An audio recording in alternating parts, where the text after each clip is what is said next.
Hari ini aku mulai berpindah ke rumah kos untuk tempat tinggalku selama masa perkuliahan. Keadaan nenek yang kritis di rumah sakit membuatku tidak ada pilihan selain mengurus pindahanku sendiri, karena beberapa hari lagi kegiatan di perkuliahan sudah dimulai. Aku menempati rumah kos milik teman ayah yang kebetulan dekat dengan universitasku. Rumah bangunan tua yang cukup besar, namun kuakui mereka merawatnya dengan baik. Temboknya pun tampak selalu dicat ulang sehingga terlihat bersih dan enak dipandang.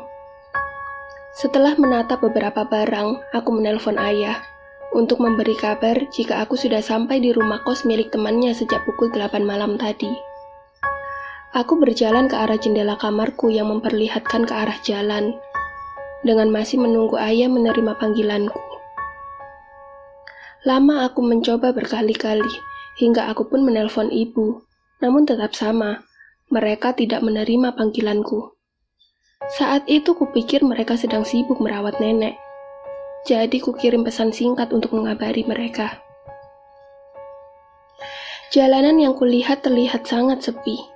Hanya seorang ojol yang melintas di depanku. Tapi anehnya, saat melihat ke arahku, orang itu terlihat ketakutan dan mempercepat motornya. Melihat ekspresinya, aku langsung menoleh ke arah cermin, memastikan tidak ada yang salah dengan penampilanku. Dan benar, semuanya terlihat baik-baik saja, seperti manusia pada umumnya. Kenapa dia sebegitu takutnya? Aku menutup jendela kamarku dan menuju kasur. Suasana di tempat ini memang sedikit membuatku tidak nyaman. Namun, daripada memikirkan hal yang tidak penting, lebih baik tidur dan menghilangkan rasa lelahku setelah menata tempat tinggal baruku ini. Aku berjalan ke arah jendela kamarku yang memperlihatkan ke arah jalan, dengan masih menunggu ayah menerima panggilanku. Lama aku mencoba berkali-kali hingga aku pun menelpon ibu, namun tetap sama, mereka tidak menerima panggilanku.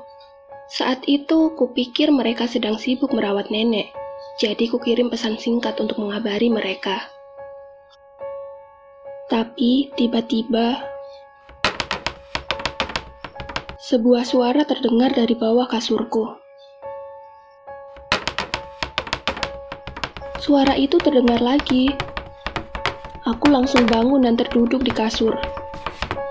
Suaranya masih terdengar dengan jelas, dan aku tidak berani mengeluarkan suara sedikit pun. Tapi aku harus mencoba melihat di bawah kasur. Mungkin ada kucing atau apalah yang menyebabkan suara itu. Pelan-pelan aku menundukkan tubuhku melihat ke bawah kasur. Tapi tidak ada apa-apa. Kosong. Kemudian aku kembali merebahkan tubuh ke kasur. Tapi, aku merasa menindihi sesuatu, dan itu membuatku kaget setengah mati. Bangkai kucing. Bagaimana bisa ada bangkai kucing di kasurku dengan penuh darah di sekujur tubuhnya? Ini benar-benar tidak beres. Aku keluar dari kamar dengan mengusap-usap baju belakangku. Dan sialnya, suasana di luar kamar sangat sepi. Seperti tidak ada penghuninya sama sekali. Membuatku merasa merinding.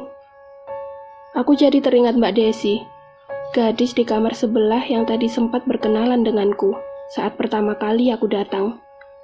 Sepertinya hari ini aku bisa tidur di kamarnya, karena tidak mungkin juga aku tidur di kasurku. Mbak Desi, tolong buka pintunya Mbak, kataku dengan terus menggedor pintunya. Akhirnya pintu terbuka. Terima kasih Mbak. Kukira Mbak Desi masih di balik pintu. Ternyata dia sudah duduk di tempat belajarnya. Aku pun masuk dan menutup pintunya. Mbak, aku tidur di sini boleh kan?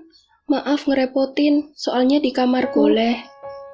Ucap Mbak Desi singkat, dengan lanjut membaca buku, tanpa mendengar penjelasanku. Aku pun berjalan ke kasur dengan terus menatap Mbak Desi yang terlihat aneh. Tidak seperti saat aku pertama kali datang. Mbak nggak tidur? Pertanyaanku tidak dijawab Mbak Desi. Dia masih diam. Aku juga masih diam, duduk di tepi kasur menunggu jawabannya.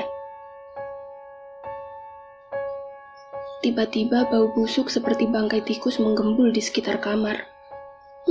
Bau apa ini? Busuk sekali. Aku pun menutup hidungku agar tidak mencium bau tidak sedap itu. Tapi Mbak Desi masih tetap diam melanjutkan membaca bukunya. Apa dia tidak mencium baunya? Merasa ada yang tidak beres, aku menuju ke arah Mbak Desi. Mbak Desi, baik-baik aja kan? Dengan sedikit ragu, aku menepuk bahunya pelan. Tentunya masih menutup hidung. Bau busuk itu semakin tercium. Kurasa bau itu berasal dari belakang mejanya. Di sini baunya lebih menyengat loh, Mbak. Mbak gak mencium baunya kah? Ucapku yang membuatnya menoleh ke arahku. Aku membelalakkan mata saat melihat wajah cantiknya kini berubah menjadi tak berbentuk wajah. Sekujur tubuhnya menghitam. Kulitnya pun seperti dipenuhi darah mengering yang terlihat sangat jelas. Karena jarak kami lumayan dekat. Darahku seakan berhenti, dan seketika aku membeku. Aku sangat ketakutan. Aku tidak mau berlama-lama di ruangan ini. Dengan gerak cepat aku langsung membuka pintu dan keluar dari sana. Tapi sesuatu seperti menghadangku saat melewati pintu, hingga aku terpental, membuat seluruh tubuhku terasa sakit. Dan tiba-tiba, semua menjadi gelap. Mbak, kenapa tidur di sini? Suara itu membuatku terbangun. Saat itu badanku terasa remuk, sakit semua.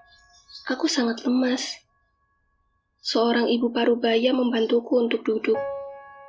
Dan aku sadari, aku berada di depan rumah tua, seperti bekas terbakar, dan banyak tumbuhan liar menjalar. Dengan tas dan koper yang ada di sampingku. Ku ambil ponselku di saku dan mengeceknya. Belasan telepon dan puluhan pesan masuk dari ayah dan ibu. Bu, ini saya di mana?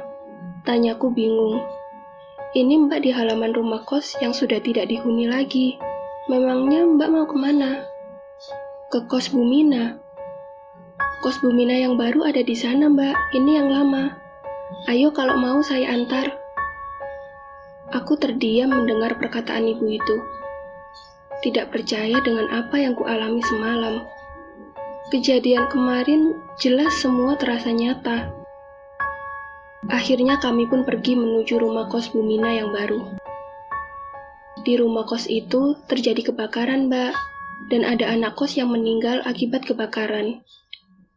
Sampai sekarang bangunannya tidak digunakan lagi, dan Bu Mina membangun rumah kos baru di sebelah sana. Mbak kenapa bisa tertidur di sana? Ujar ibu itu. Saya tidak tahu. Jujur aku bingung mau bagaimana menjelaskannya. Setidaknya akibat kejadian kemarin, kini aku percaya dengan adanya dunia lain. Mereka memang nyata adanya di dunianya sendiri.